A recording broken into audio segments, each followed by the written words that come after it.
I would still say I am lucky to see one company where I fall out of my chair a month.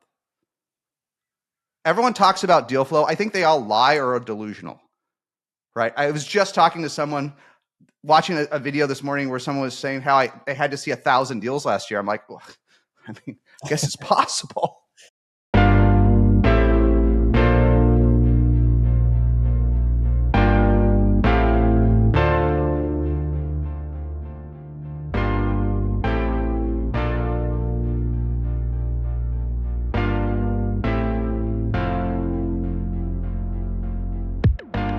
Today's episode features Jason Lemkin, founder and CEO of SaaStr Fund, a venture capital firm specializing in early-stage enterprise investments. We discuss the challenges for scaling a venture firm and how he thinks about media and event strategies. Here's Jason.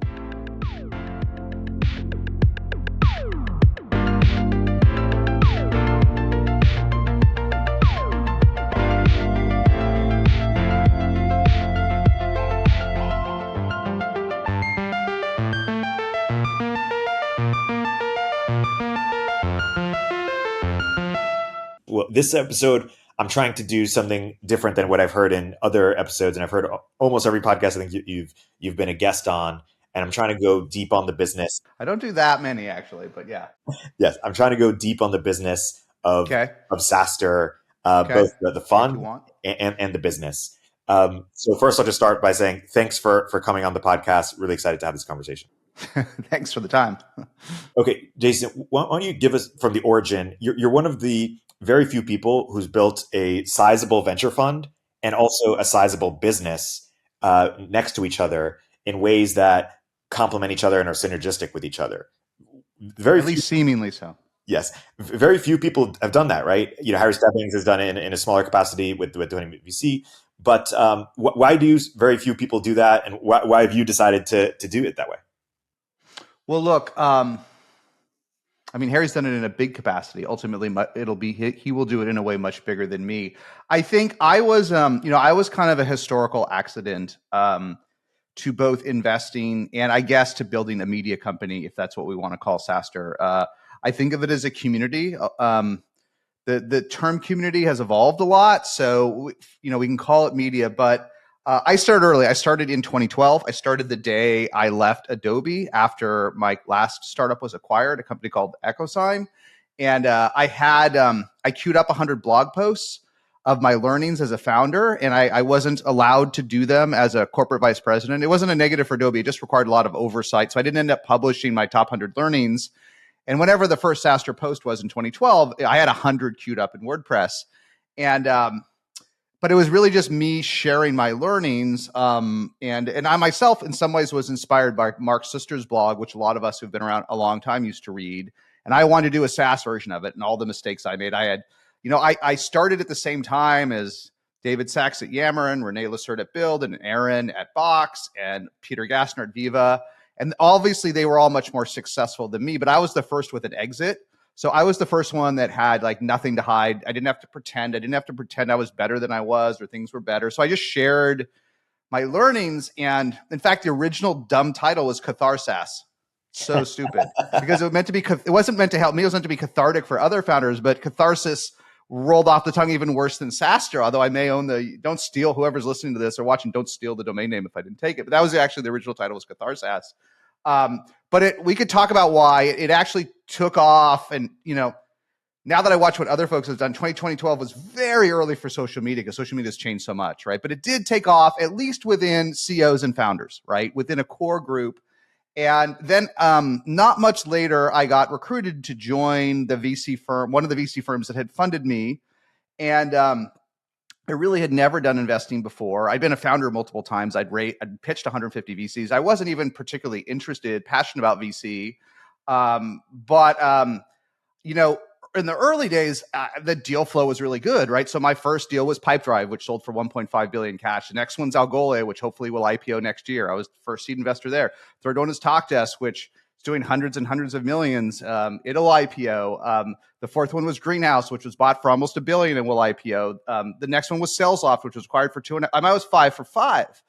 And it wasn't intentional. It wasn't that I was a Bill Gurley or Keith Raboy or whomever. It's just at the moment in time, it was a great intersection between not that many people interested in SaaS, and David Sachs was still running Yammer.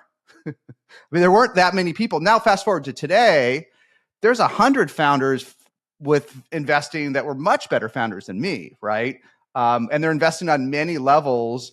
There aren't as many people that have built up the body of content in a media company because it takes a lot of time. Certainly Harry has. There are others we could chat about, but it was an accident by just wanting to, by not trying to monetize this, not trying to go big, not trying to sell courses and horses, but just sharing my learnings and stumbling into venture. And it has worked out, but that's the long story. But I will say I have reflected over the years. I don't know that the two are as synergistic as outsiders and LPs and folks think it is. I'm not sure they're synergistic. I'm not sure Harry agrees they're synergistic for that matter. There's a partial synergy. And then I will summarize this. What I have learned from all this, if you just want to do venture, you could do no marketing, okay? But even if you do no marketing, folks that do no marketing, they don't have a Twitter account, they don't do social media, they do marketing. You know what they do, Erik? They drop by the office of pre-seed investors. If they're an A investor, they invite the seed investors to dinner. They're always doing marketing. Sometimes they're doing enterprise marketing. Like they're not always doing consumer marketing, which is in a sense what I accidentally did. But all VCs do some kind of marketing, okay? Some kind of marketing. But my learning from SaaStr for investing, if you do too much, it's bad. Oh, really? Why? You want to do I can't draw my 2x2 or my whatever. For venture alone, you want to do the least amount of marketing that generates the maximum number of decacorns or unicorns. And any minute you spend doing a podcast, writing a blog post, responding to a crazy tweet from a billionaire that has nothing better to do, any ounce of energy you don't put into investing beyond what it takes to get whatever, the SalesLoft or Airbnb or it's a wasted, isn't it? It should go into deals. Fascinating. Yeah. And I don't think anyone gets this right. And I think almost everyone in venture that has been doing it for a while has felt like their edge has eroded. I was just talking last week, and I won't say it was someone with a very low profile that has to be one of the top 5 seed investors of all time. Certainly doesn't done anything to BB. I will leave him nameless, but he's so good. And he's mostly retired, although he's young, mostly retired, not retired on a ranch, actually retired as a builder building. And I chatted about it. He's like, I feel like I've lost my edge. I'm like, I have a pretty good track record, but anyone looked at yours, they'd fall out of the chair. It's like, I feel like, and I don't think he's lost his edge, but everyone feels like this. And so many VCs are trying to do podcasts or create newsletters or YouTubes.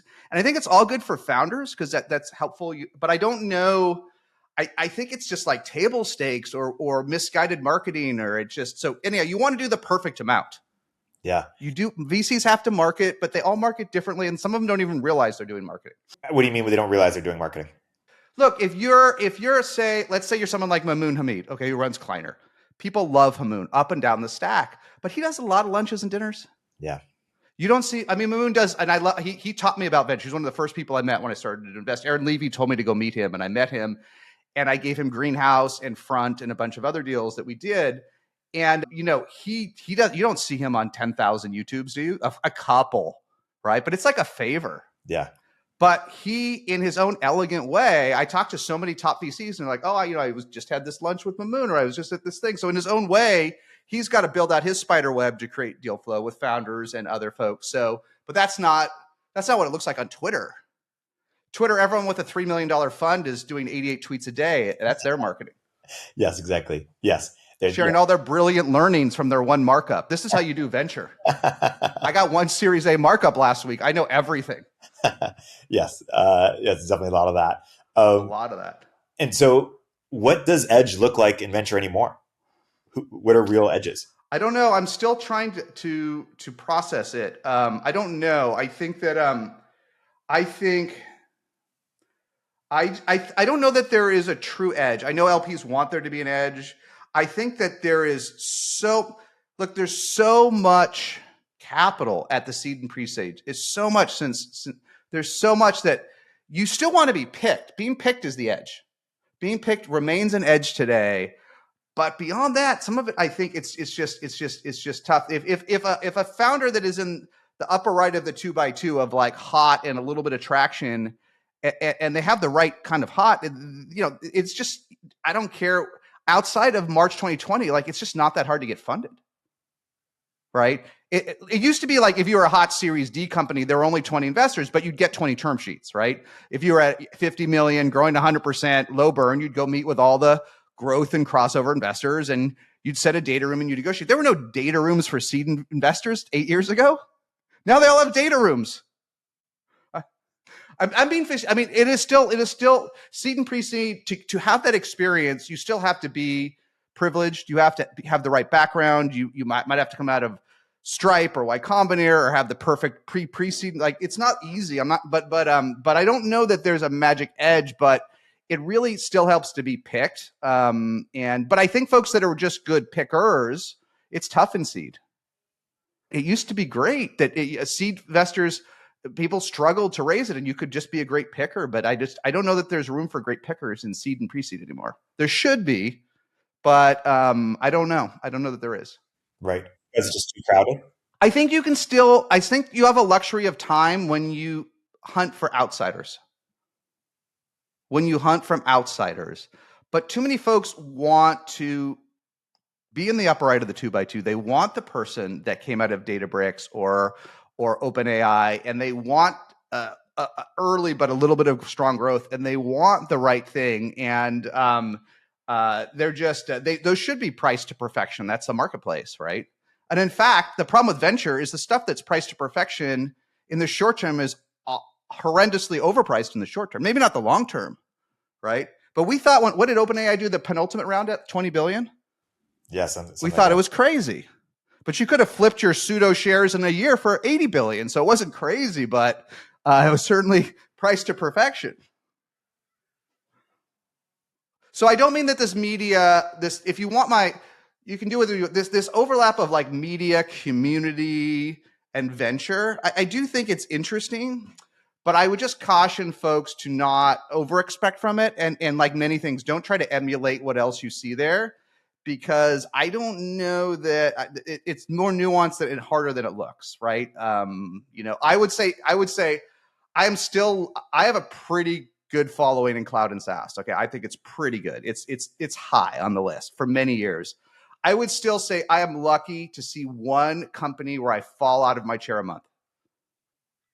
Everyone talks about deal flow. I think they all lie or are delusional, right? I was just talking to someone, watching a video this morning where someone was saying how they had to see 1,000 deals last year. I'm like, well, I guess it's possible. Right. Yeah. I don't think I could see 3 a week. That's all I could do is 3. Right. Three actual deals that are, yes. To be present, to be thinking through it, to follow up, to do work. 3.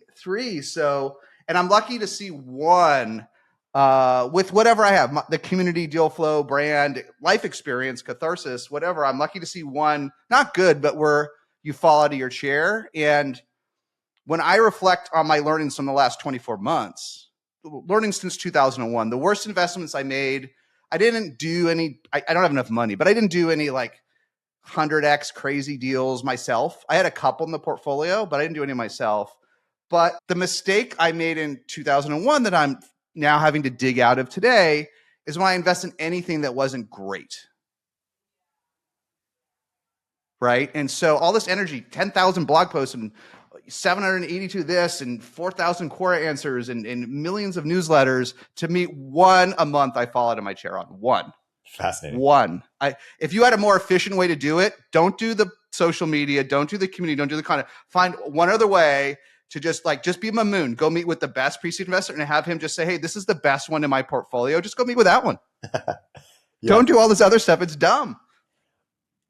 You're being modest. It's worked for you, but you're saying you spent too much time or too much. You could have done it in a more efficient way. I think folks who have the problem with this is a very niche topic, but the folks who have really large communities and media businesses, and I think of SaaStr more as a community first and an accidental $30 million business second, because it's not intentional and it's not heavily monetized, but it just becomes a 14-month a year job. I mean, you talked about Harry, and Harry I've known since Harry actually dropped out of college because he read SaaStr in 2015 and was a fan. Yeah, you gave him the podcast, the SaaStr podcast. Yeah, and his like the amount of energy it takes to produce that. I mean, you're producing podcasts now; it's a full-time job. How are you supposed to produce multiple pieces of A-tier content a week and deal with 12 boards and 8 struggling portfolio companies and do 1,000 pitches a year and deal with angry partners and force out the partner that has no good deal and force your partner off the board of Klarna and then undo that? Like, it's just, how could you do all of it? You can't. Right. And so when you mentioned media community fund, when I think about in the last 20 years, who's done that, as good as anyone or the best, maybe it's YC, right? They've done a phenomenal job, with their sort of book face. Better than anyone realizes. Yeah. YC has created billionaires. What other entity like this has created billionaires? Nunce. Not what my made up word is nunce. Nunce has. Nunce. And so what I've wondered about you, given that you've been the best content guy and brand guy and media guy and community guy for SaaS, is why not create the YC for SaaS? It's funny. When I started my own funds, I got a lot of pressure from the LPs to do it. And I'll tell you the answer, which may be less interesting, but it's not my passion. I sat down and I said, listen, if I want to do a YC for SaaS in 2016 would have been very easy to do. YC then went through a phase change where most of it's SaaS. Now it's all transferring to AI and others, but it would have been very easy to do in 2015, 2016 would have been very easy to do.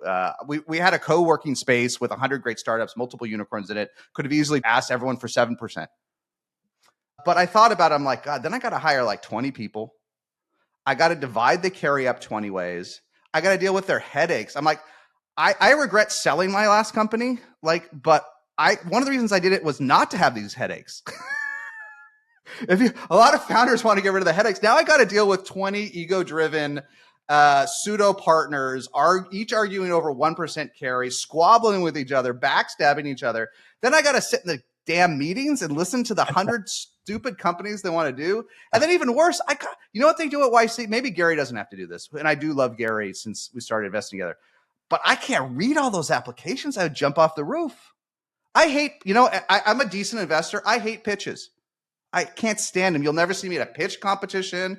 I used to go to the YC demo days when they're live, but it was mainly to say hi to people. I just couldn't even list. I don't think there's anything more boring than a pitch. Now, meeting with that one founder a month where you fall out of your chair is magical. That one meeting, any other pitch, I literally am like, I sold my company to not go to crappy meetings. Right. If I want to go to crappy meetings, I would have kept running my company. That's what I think every time I'm in a crappy pitch. I'm like, oh, or I take a favor pitch. There's nothing worse than a favor pitch. Right. Could you please meet with Erik?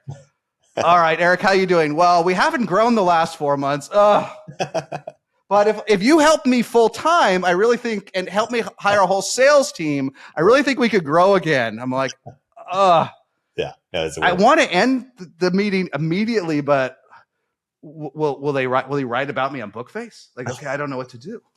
Right. And I mean, Paul Graham's life doesn't look that hard. Of course, maybe 15 years ago when he was just starting, he had to do a lot of terrible meetings. And those guys, listen, the guys I've talked to, when I've talked with Nicholas Dessain, who used to see CEO of Algolia that I invested in, he's a partner there. When I talked with Justin Kahn back in the day when he was there, actually, those guys love reading the pitches. I think I asked Michael Seibel backstage at SaaStr Industries. He loves reading those, right? I don't know. It's just not me. You have to play to your strengths. They'll sit. I guess they used. I don't know what it's like today. It's more professional under Gary. But in the old days, Justin told me they'd sit in a room, right, 8 of them, and they'd bang it out for 3 days. They'd read. I mean, not literally like scripts, but they'd sit in front of their monitors, and for 3 days they'd read thousands of applications. You'd read one in 90. I get it, right? It's probably like Hollywood a little bit, right? But to me, that's a kiss of death. So people ask me it's just there. The other thing about seed investing is there are exceptions. But mostly, it's not the best way to make the most money, especially measured against unit time. You want to manage billions. You want to do Series A to B rounds. You want to only invest. You just want to win the bet. This is what I learned from Byron Dieter early on, another mentor for me, who runs the Bessemer Cloud practice. Is his job is to win the best deals. He's like, that's the job, is to win them. Founders love Byron. He gave me a term sheet back when I was a founder. So I knew him when we just started our careers, when he was just started as a non-partner, I think. But, people love Byron, and he didn't need to be the first guy. He just needed to be in every deal. And then people liked, and they like others too. I think Mamoon has some of these characters as well, but he would just win the deal. That's what you want. Put 10, 20, 30, 40, 50 million into whatever, Procore, Twilio, SendGrid, just do them like clockwork. Forget about these little checks. That's a waste. That's too much work. Little checks are for suckers or for starters. They're for starters or suckers. If your picking is good, then you want to be focused on make sure you have enough time to win the best companies, or if the market is efficient. If it's hard to know who is the next SendGrid or who is the next Algolia, then the YC approach makes sense.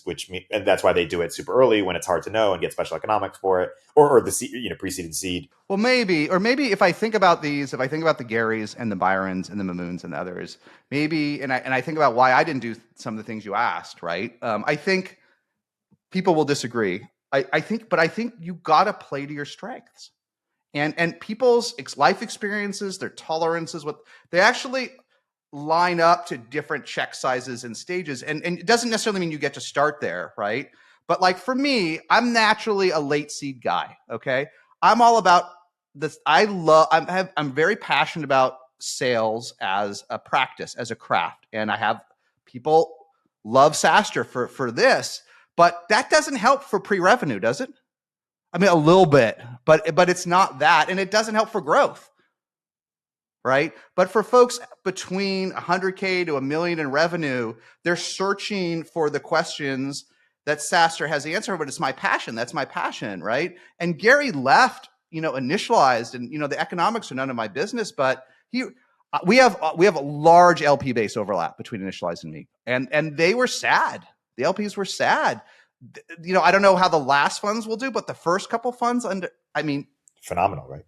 Yeah, man. And so I'm sure Gary will make insane amount of money running YC, but I can't imagine he would make that much more money than just running Initialize the way he did. So what my point of the rambling story is, it's his passion.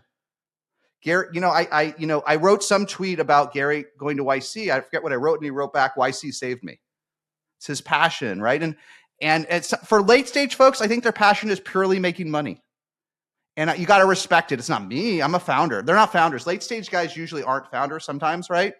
But they're all about, how big's my house and what's going on at Palm Beach and which house. I got to upgrade at the Yellowstone Club next season because it was embarrassing to be high up on the mountain. And it sounds dumb and douchey, but it's a goal, right? At the growth guys. And if that's you, then you should go figure out how to do the next Tiger or Insight, but make it work better. Right. And so if you really want to be serious about investing, you got to find the match for you. And for me, it's quirky. It's doing 3 to 4, ideally late-ish seed deals a year where it's founder led and they're trying to figure out sales and they want me, and it's pretty quirky. But anything else I've done, I have not enjoyed. Right. I've not enjoyed it. And so say more about how you've netted out on your sort of portfolio size, fund size, because you've been successful, so you've had flexibility or different forks you could have taken. Were you close to taking any of them? Did you ever, were you close to wanting to scale or scale up the operation in some way, or take a lot more money and fund? Or how did you think about this?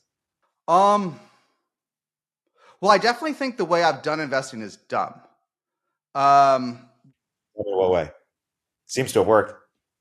Yeah, but basically I've raised, 2 small, what now would be smallish funds of about 70 million, and then 2 small growth or opportunity funds to complement them. And then actually I've put my LPs into a lot of deals. So my LPs have invested another, say, 70 million direct into the best ones, right, through me. So, but this is dumb. What is smart, if you have a platform of any sort, you want 6 people doing all the work for you.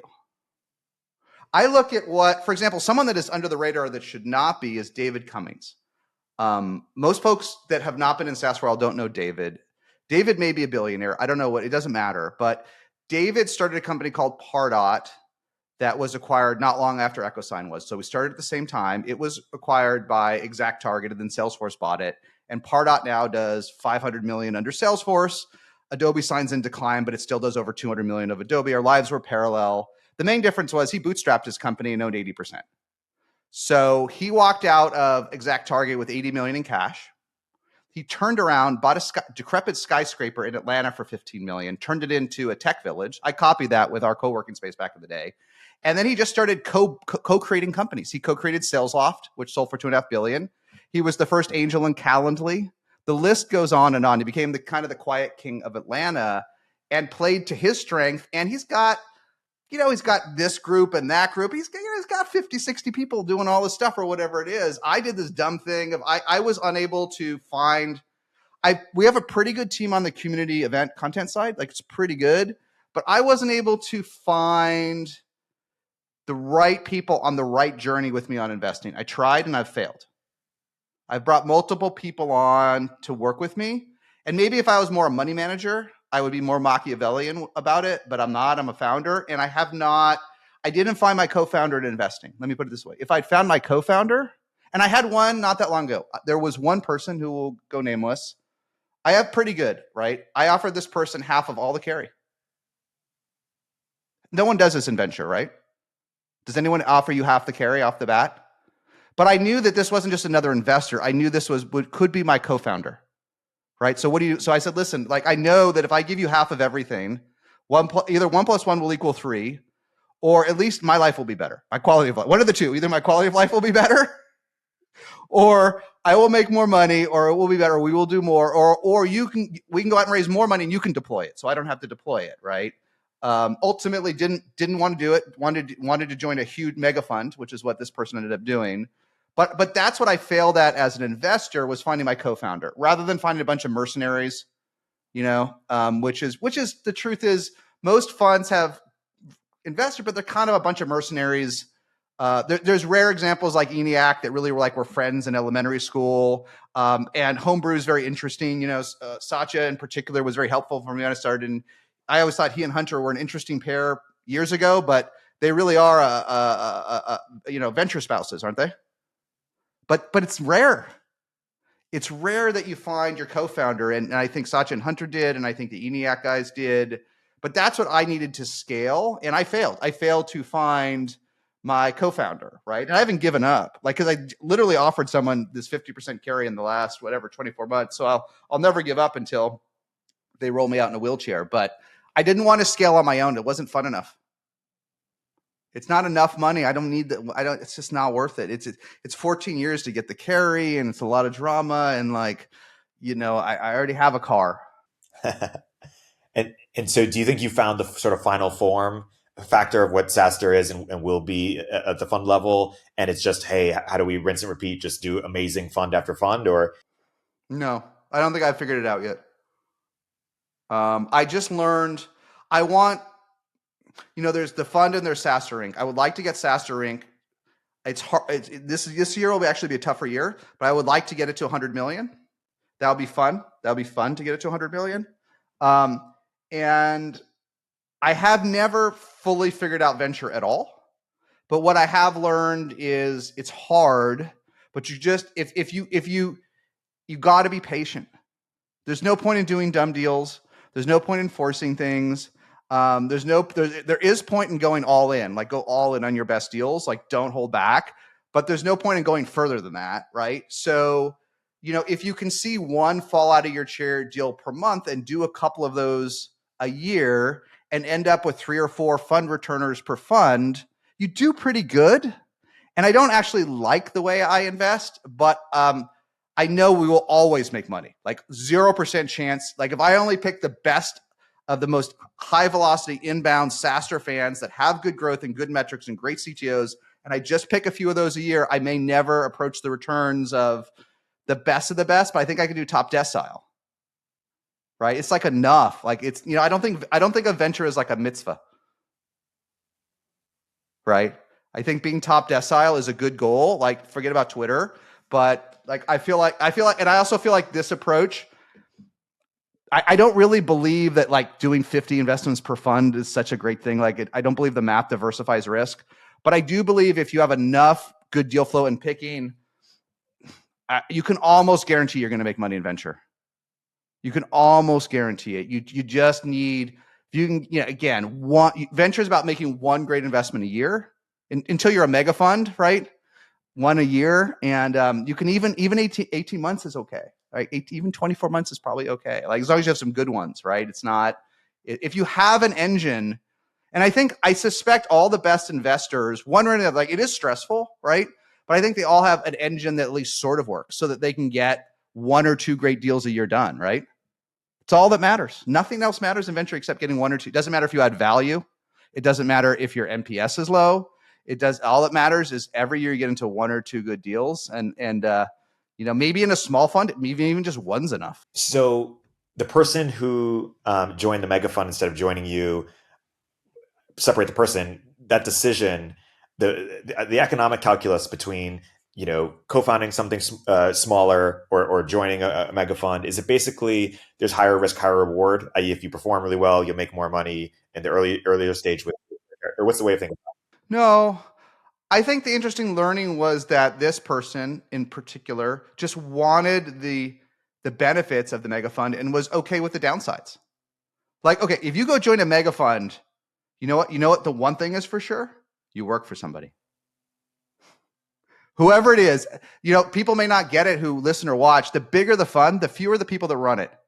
The bigger the fund, the less democratic it is. Some of the biggest funds literally have just one true managing partner, right? Many of the biggest funds have partners, general partners, but the boss determines half or more of the economic distribution. This is a classic hedge fund model, right? Hey, listen, Eric, I'm going to pay you $500,000 a year, and you're going to get $500,000 in this and that. And at the end of the year, I'll take the $50 million in profits, and I'll just decide, whoever, Steve Cohen, whoever, just decides who gets the $100 million. Venture funds are run this way too. The big ones are. So the good news is, if you go to a mega fund, you can make $1 million a year easy in salary, right? And you can make more in carry. And actually, the carry sometimes is very generous. It's surprisingly generous. If you have a small number of partners with a lot of dollars, the carry can be. You're not going to get half, but 5% out of 10 billion might be better than half of 100 million, right? Do the math. But you'll never run the place. So you got to decide, who do you want to be? You want to run the place, right? What I've also learned is, there are CEOs going into venture is very different than like a SVP going into venture. The latter is usually more successful. Why is that? Because they know how to work for some jerk like me or you or whoever it is, whoever's running the fund, whoever runs, whatever, they know how to, if you're an SVP, a successful SVP at a really good company, not only do you know a little bit about technology and areas, you know how to work for whoever. Founder CEOs are quirky, right? They're great, but they're not easy to work with, are they? Even the nicest ones are hard to work for. Because at least we're demanding. Like we don't even know we're demanding. Founder CEOs, we're like every minute of the day we're demanding. Even when we're having a beer or just socialize, we're constantly just our presence is demanding, right? So founder CEOs don't even realize this, and so. If you're a founder, a successful CEO, and you go into venture, be careful. A lot of them, it's not well written, but a lot of them bounce. A lot like, okay. Because if you're a CEO, you don't mind working for someone better than you, but working for someone worse than you, or not being you show up and you find, oh, I'm not a real partner. What's this management company that I hear of, but I don't get to go to those meetings? And how does this backloaded vesting over 10 years work? And why is carry deal? I thought you said I was a partner. Right. It's funny. One example of this, I don't even know the details, but it sounds like it's an example of this. Phil Libin was like CEO at Evernote for, 15 years or something. And then he joins General Catalyst for like 3 to 6 months or something. And then goes out and starts his own incubator again. And my guess, I'm not close to him, is just like he did some calculation of what you just described of, hey, I'm used to running the thing. I'm now. It just wasn't a vibe check. It just didn't work for him.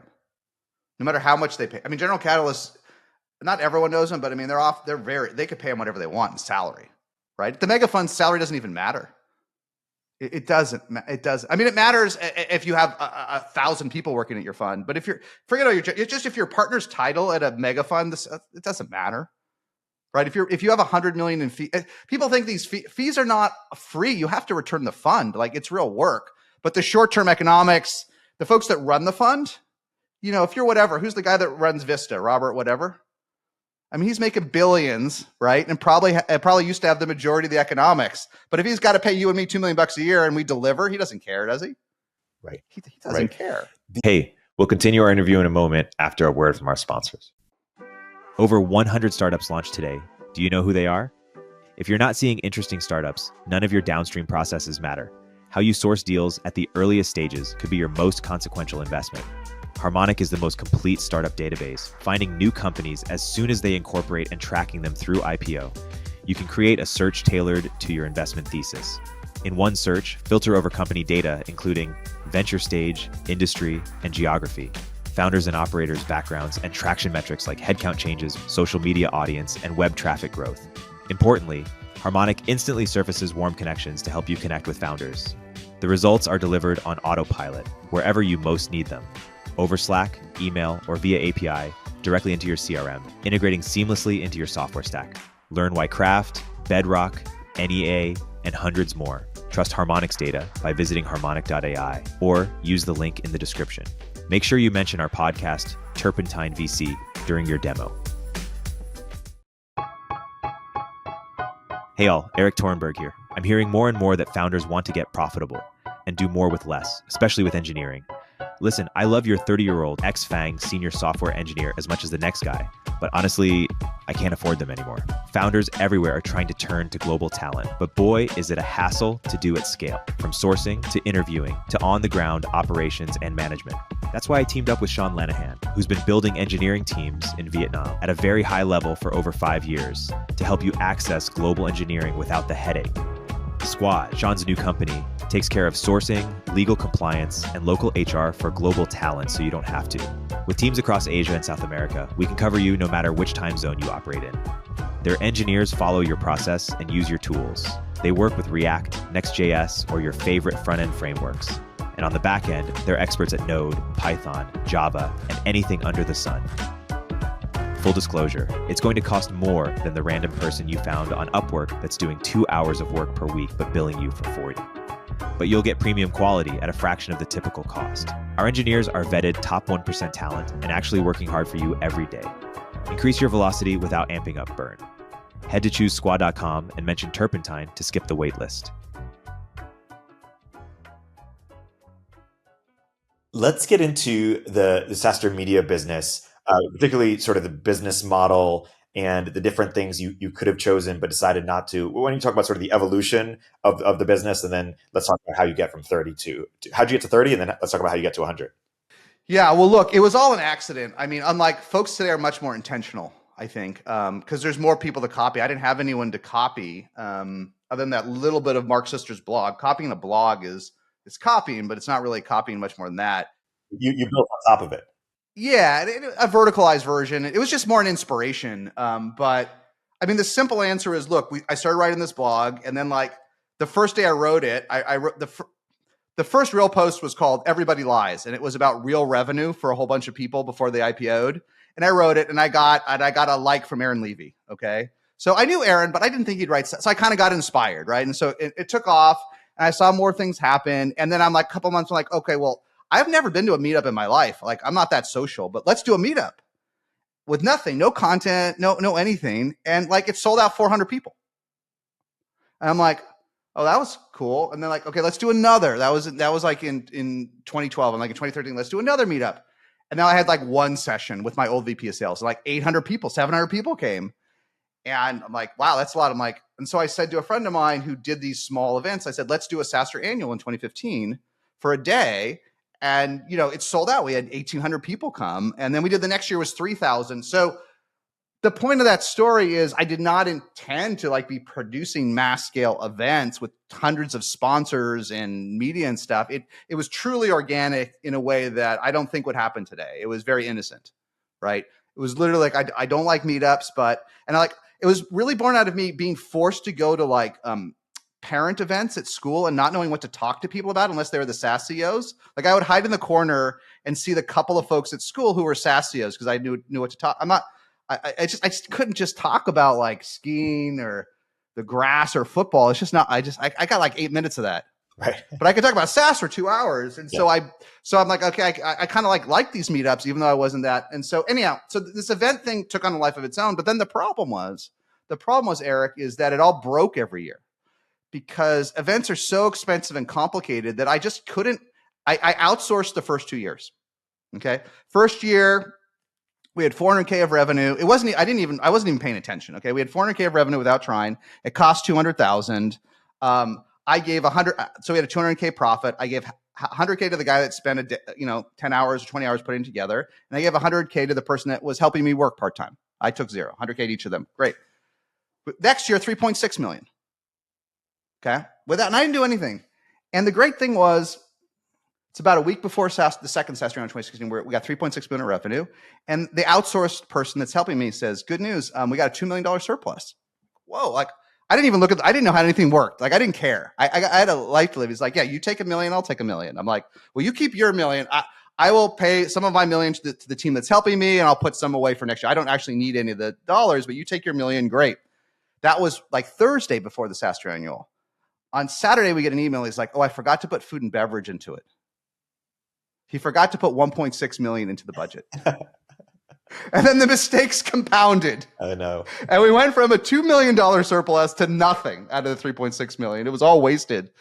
And then everyone that worked on it quit because of that. They didn't want to own up to their mistakes, so they all quit. So after the second one, I got no help. And it's like, it's 400, 3.6 million. I got no one to help. I start interviewing everyone on the planet. I've never met a less ambitious industry than events professionals. I interviewed 100 people. I've never met less ambitious people. And every year, until we kind of have a CEO, SVP, Amelia, that runs things now, until she took over, which was really during COVID, it never functioned each year. It was so hard to find anyone good. Then there's like these agencies that help you produce these mass scale events. I mean, we have 12, 13,000 people in SF.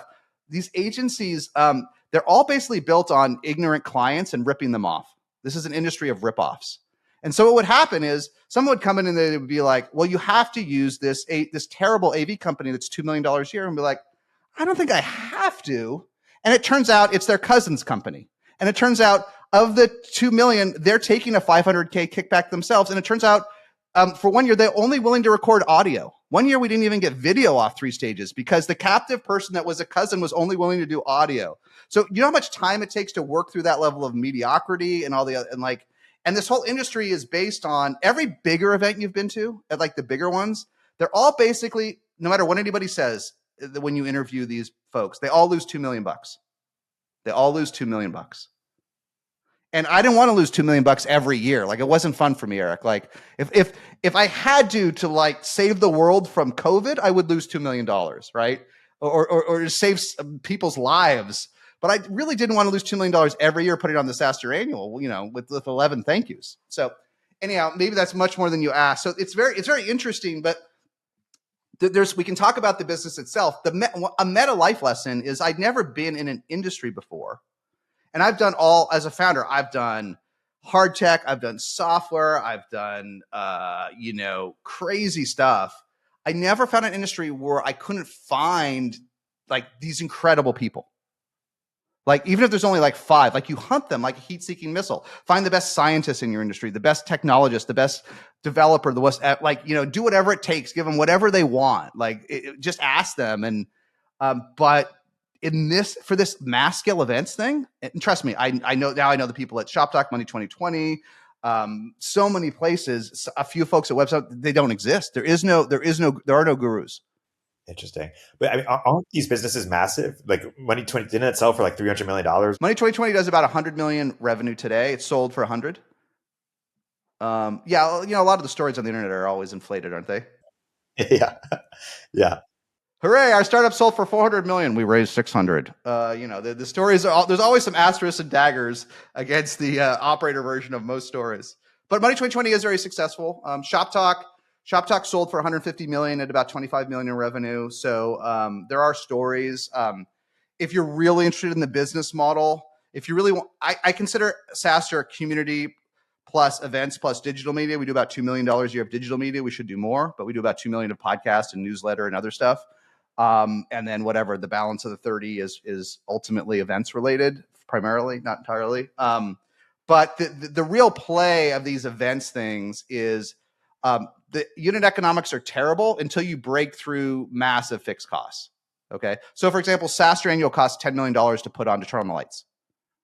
So if you bring in 6 million, it stinks, right? If you need 500 people, it stinks. But if you can have a small team and do 20, then actually you can make 10 million, right? So what the handful of public companies in this space do is they aggregate 3 or 4 properties, and the operating margins are pretty good, right? They find folks that are at scale that have 30+% real operating margins, real free cash flow, and maybe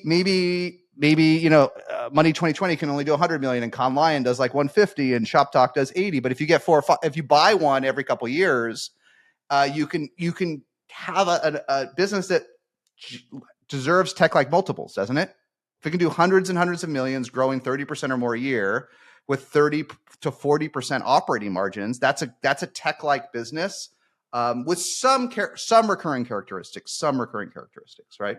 And so getting from 30 to 100, is it you're doing more events, or just the events get bigger, or are you adding different business lines, or what's the biggest lever there? Well, look, the last 12 months have been hard because this will be our first year without, we'll be lucky to be flat. We'll probably be down because of the unicorn implosion, because about 30% of our sponsors just don't exist.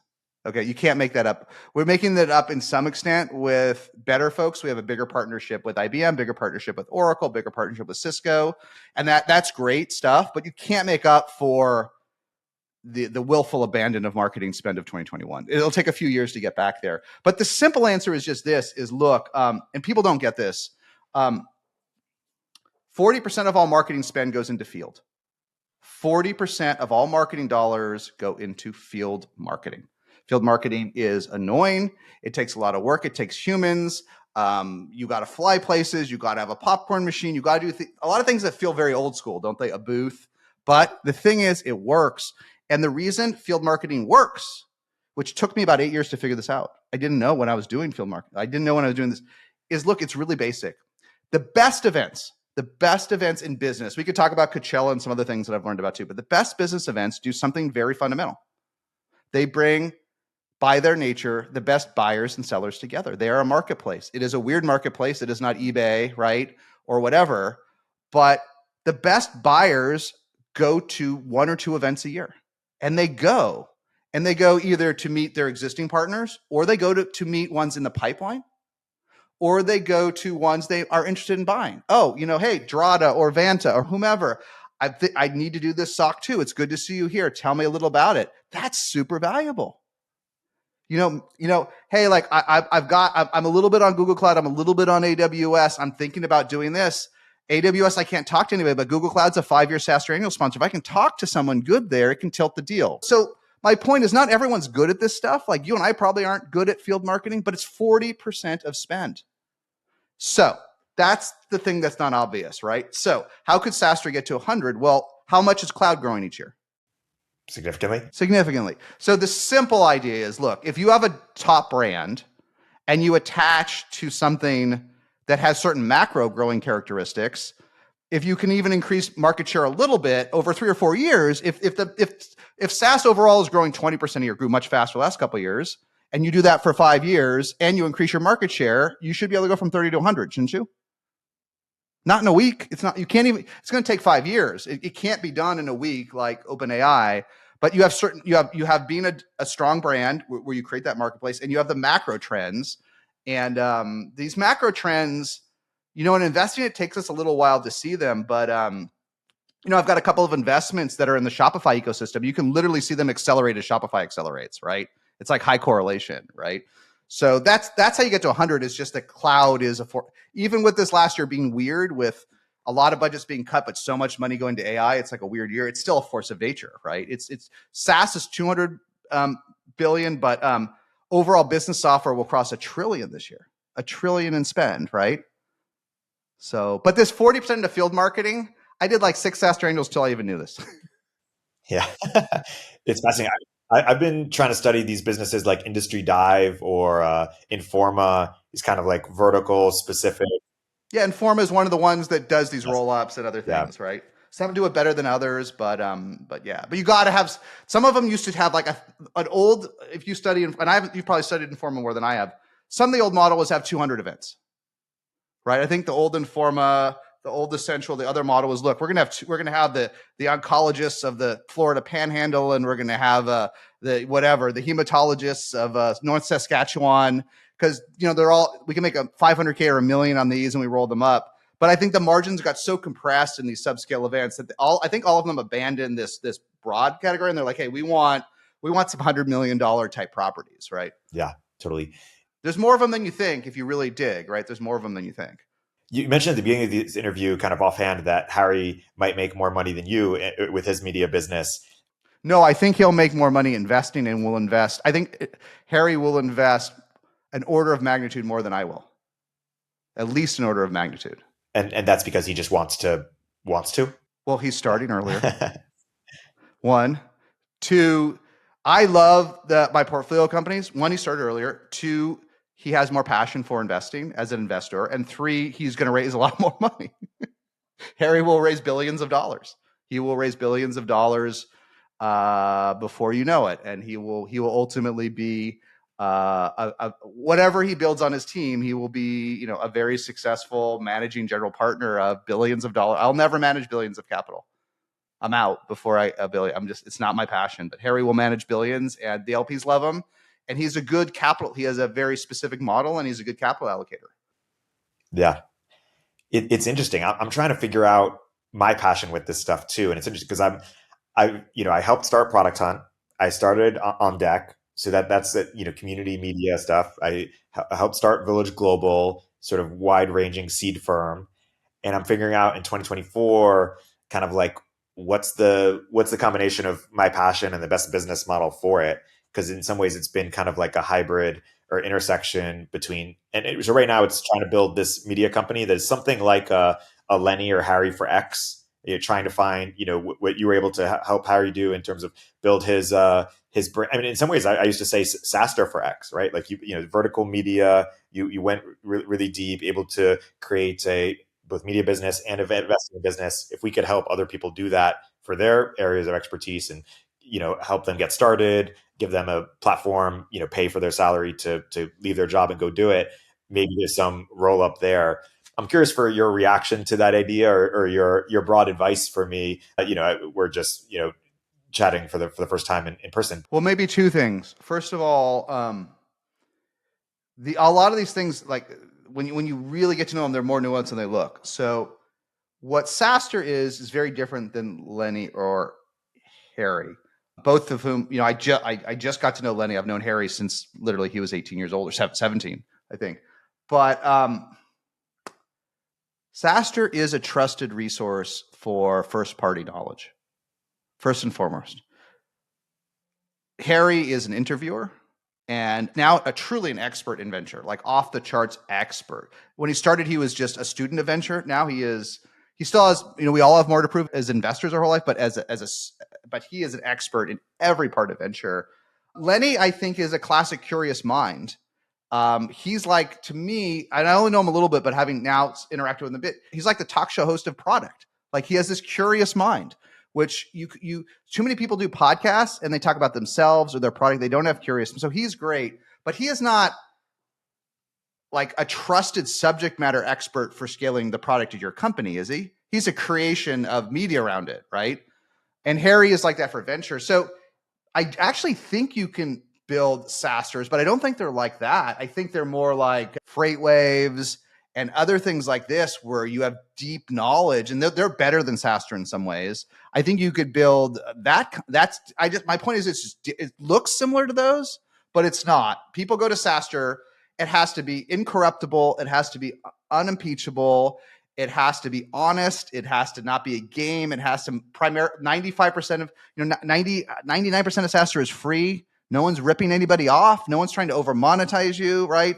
Not that Harry or Lenny are doing that, but it's different, right? And so there aren't that many trusted sources of knowledge that aren't selling you crap, right? But I do think you could build those. You could find the subject matter experts that have passion around producing and creating lots of knowledge, and package those up very thoughtfully. But it's not the same as the podcast thing, I don't think. I think the podcast is just one way to distribute that knowledge. Yeah. Right. So the other point you said, for what it's worth, I really think pursuing your passions profoundly dangerous. I think it's a sucker bet. And even worse, I think it's become almost toxic on TikTok in 2024. It's terrible advice to pursue your passions. Right. Pursue what you're friggin' good at. I have built implantable batteries that have saved hundreds of lives. I have done so many things. I have helped founders make hundreds and hundreds of millions of dollars. I've created jobs. Like, I don't have passion around any of that, Erik. But it's what I'm good at, and I'm driven to do it. But passion, I just feel like passion, and I'm not being facetious. I don't mean to. I know that's not exactly what you said, but I just think for folks that, if this part goes out, be wary of your passion. Do not pursue your passions. Pursue what you're good at. There's a lot of this stuff I just don't enjoy that I do. I don't hate it or anything. Like, I don't do the stuff I hate anymore. Like, I'm done. Like, I have enough success in this world. I can do anything I hate, but I do what I'm good at. Not where my passion is. I don't do where my passion is. It's a good dose of realism there. Yeah, because the world is, in 2024, everyone's a quitter, Erik. Everyone's quitting. Everyone's a quitter, and everyone just wants to be a manager and not do work. And I can't stop this, but I just want people not to pursue their passions. Yeah. Yeah, you got to do the hard work if you want to be. Just do what you're good at, and you will become passionate about it, but it may not be your passion. And then the question is, if you're good at building, community and networks and media stuff, and a little bit good at investing, it's kind of like, what is the? You can't be a little bit good at investing. Right, it's not worth it. No. You want to know their lesson? It's not worth it being a little bit Only good do at it if you're investing. great. No, it's more like, listen, there are exceptions. Okay, there's the classic Uber angels, right? But in today's world, if you're a little bit interested in investing and you can't lead deals because you don't have a lot of money and you're whatever, and you're putting 25K or 50K checks into companies, even if they exit for $1 billion, you don't make enough money. It's not worth it. It's not even worth it, frankly, to invest in, unless it's a decacorn or better. It's not even worth investing if you can't own 8% of the company, right? Really more, because there's so much dilution today. And so investing a little bit looks good on Twitter, and it can make you, it's something to talk about at cocktail parties in Miami or Austin or wherever. But I mean, I literally will not write any small checks ever. The worst. Yeah, they're also a sucker trap because you're asked to help the company a lot. But no, I think you can only win in venture if you have to be relentless. You have to win large positions in iconic companies. It can't be a side hustle. Right. And so if you were advising Lenny said, hey, how should I grow my business, and assume I'm equally excited about any path, should he take the Harry path in raising a bunch of capital and using the content as a sort of, lead gen or distribution for it? Or what should he do?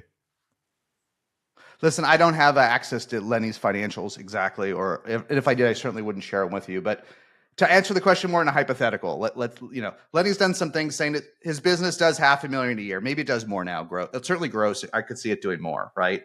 Let's say it does 700,000 gross and 500K net to him just for fun. So he makes $500,000 a year, and he's actually an angel investor in some pretty good companies. So let's say, but he's doesn't own 10%. He doesn't own 10% of Linear or whatever. So let's say he's made some good ones. So let's say, adjusted for time, eventually he gets a couple $2 million checks back, $1,800,000. So he's making $400,000 to $500,000 a year from investing, and $400,000 to $500,000 a year from his media business. really just getting to know Lenny, you really have to, you have to decide how ambitious you are in this world. If he can make $500,000 a year in current income, and then $500,000 a year in qualified small business untaxed income that takes years to come, but produces itself over time, I think 98% of the world's happy with that. I know Harry is not. Harry's an empire builder. To his credit, to his credit, Harry is. I feel like I'm one of the most driven people on the planet, but Harry is more ambitious than me. I'm not even that ambitious. Harry is very ambitious. I don't know if Lenny is. I just don't know.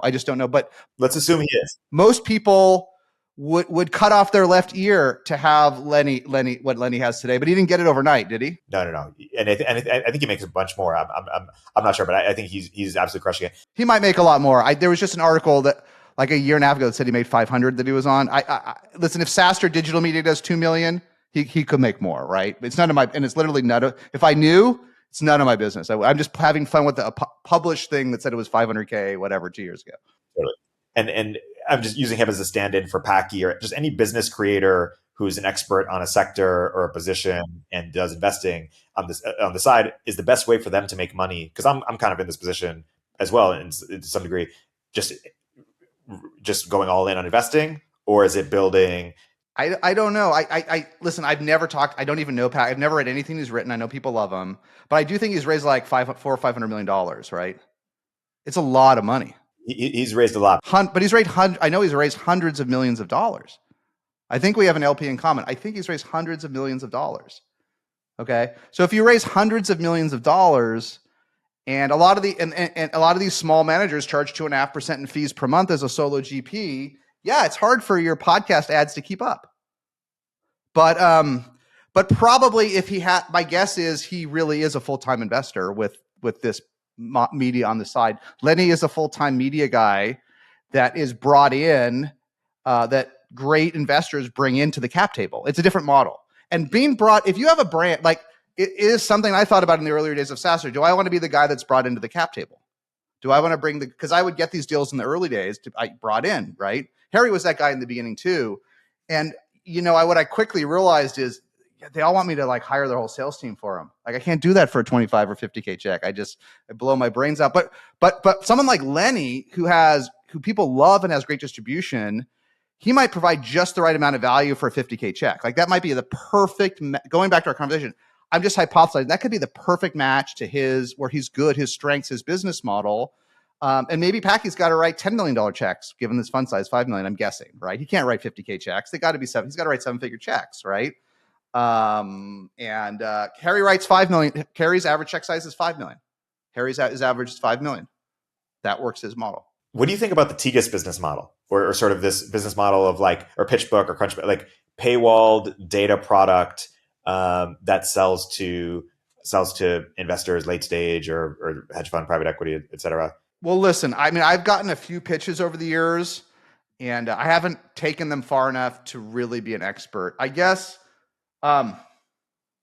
here's the thing, but I'll tell you my somewhat informed opinion. So what PitchBook sold for like a couple $100 million a ways back, right? I think Crunchbase may have been on the block, but it's got a real, it's had its upside, but it has a real business. It has a real data business, right? I think the thing I know when you're thinking through all these models, okay, in today's world, it's a weird world. People are mixing up so many things. Can a solo entrepreneur have $1 trillion business per Sam Altman? But then we have BuzzFeed, which needs 1,000 people to fuel the engine, right? I think we're not. We need to be honest about the amount of humans that a model takes, and for anything that is like you're talking about, anything that is media or data related, is there a ceiling? And anytime I talk to someone trying to sell things to PE and VC, there's clearly a real market, right? But no one I've talked to has told me how their businesses are going to accelerate after 200 million in revenue. So, and I just would not. I just think you gotta be in the right box. What was the media company that raised 40 million that collapsed after a year the other day? Oh, I can't remember. Some veterans of whatever, Business Insider or whatever, raised 40 million for their next generation and they spent it all. It's gone, right? Because they needed 80 reporters and all of this. So I don't know. I'm interested in those models if they can if they can clearly accelerate after 9 figures of revenue, like clearly accelerate. But too many things. Like I want SaaStr to get to 100, but SaaStr itself cannot get to 1 billion. It is not possible. I'm not trying to be pessimistic. I could actually build you a PowerPoint that says it. I could build you a Google slide, but it can't happen. This is my life learning from SaaStr. It can't. There's certain businesses that cannot get to 1 billion, right? And pros and cons. I think keeping them lightly capitalized and lightly employed sometimes is well, it's always the right place. Sometimes the economics can be favorable, right? I mean, sell a company for 100 million you own 100% of. Is that better than selling a company for 1 billion you own 10% of? It's actually an existential question.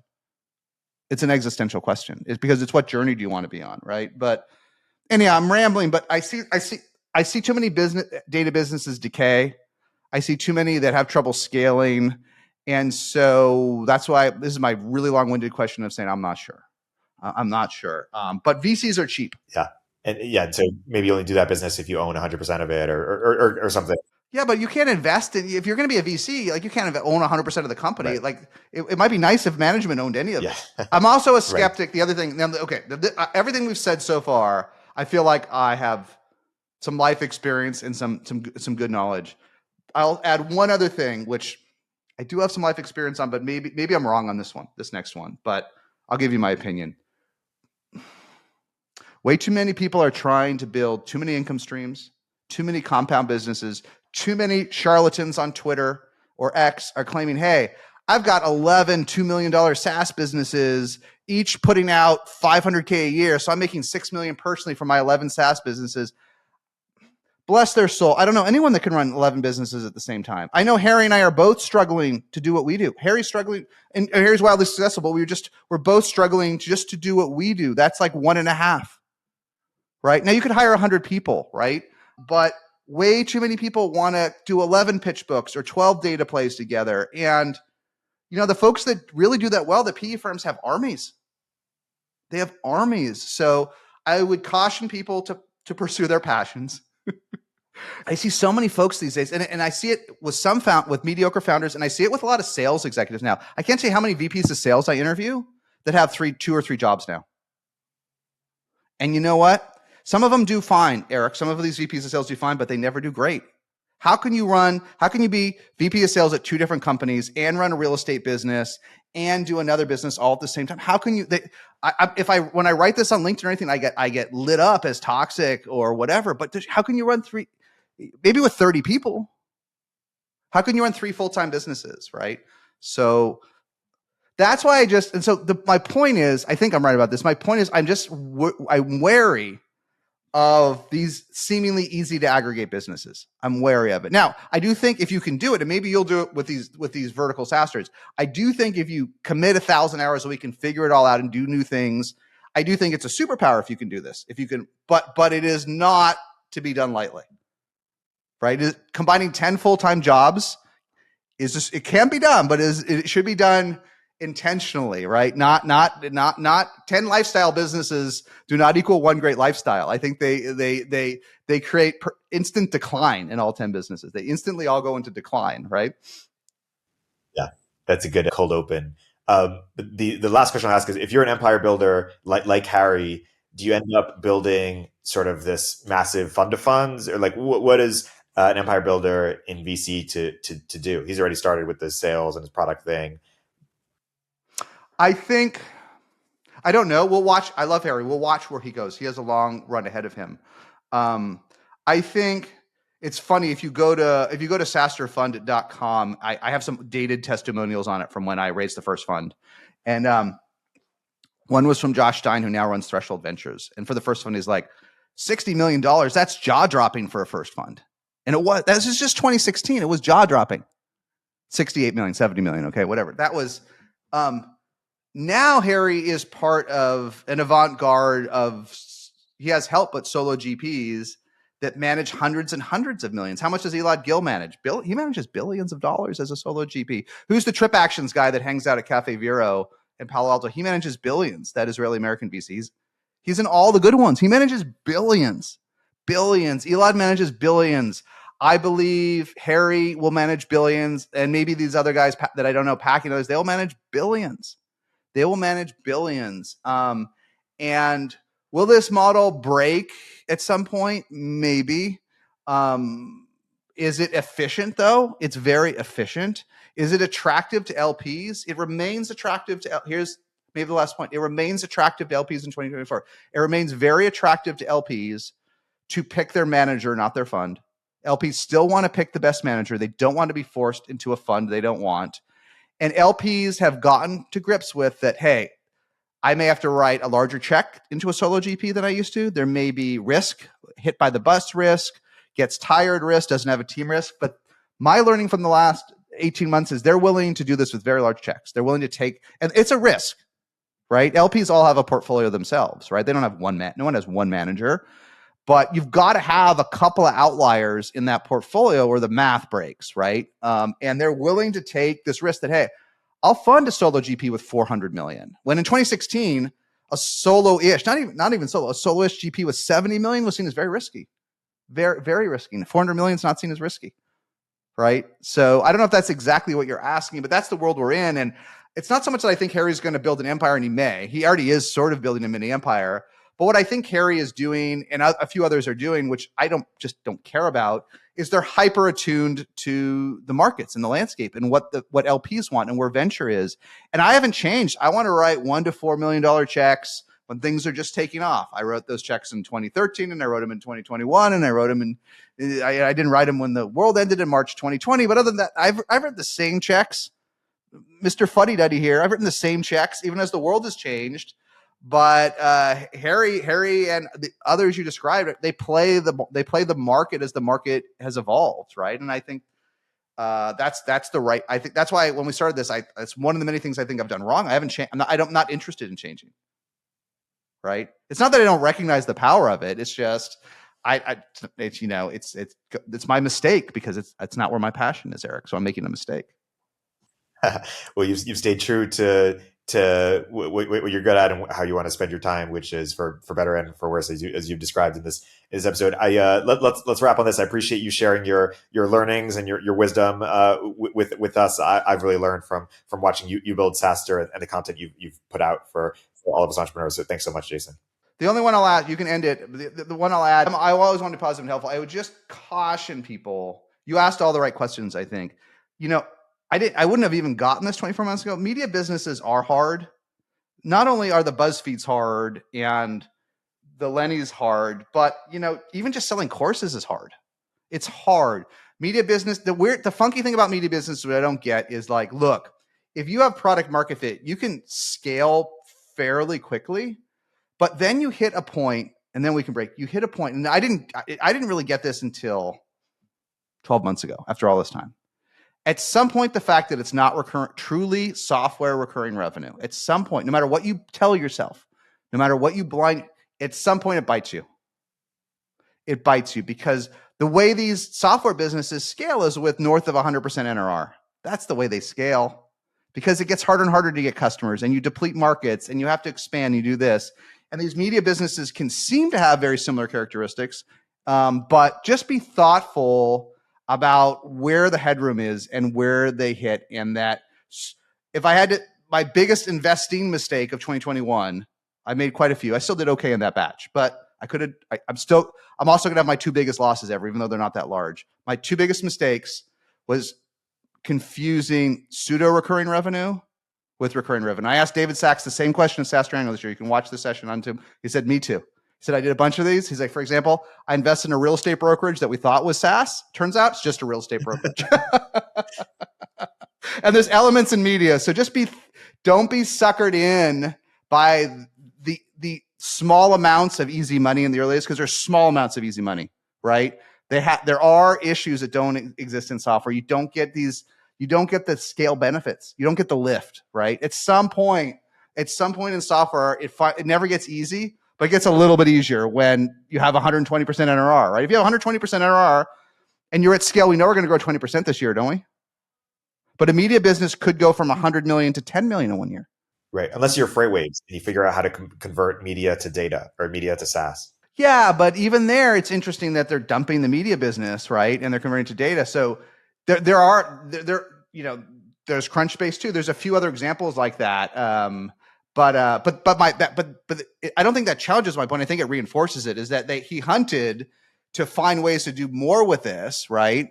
But if he'd left if he just enjoyed his $20 million a year media business or whatever it was, it sounds good, but I think he'd hit the ceiling for it, right? That's the thing, and just be thoughtful, because it's just I think it's just, it doesn't, when you're growing, you don't see the ceiling, you don't feel the ceilings. So anyhow, sorry to tack that piece on if it's helpful though. No, I appreciate it. It's real talk. Jason, thanks so much for coming to the podcast. All right, man. Let me know what else you need. I'm here. Perfect. Hey everyone, Erik here. At Turpentine, we're building the first media outlet for tech people by tech people. We're the network behind the show you're listening to right now. We have a slate of hit shows across a range of topics and industries, from our AI and investing cluster of podcasts to shows that drive the conversation in tech with the most interesting thinkers, founders, investors, and influencers, like Econ 102 with Noah Smith. We're launching new shows every week, and we're looking for industry-leading sponsors. If you think that might be you and your company, email me at erikaturpentine.co. That's ERIK at turpentine.co, and let's partner together.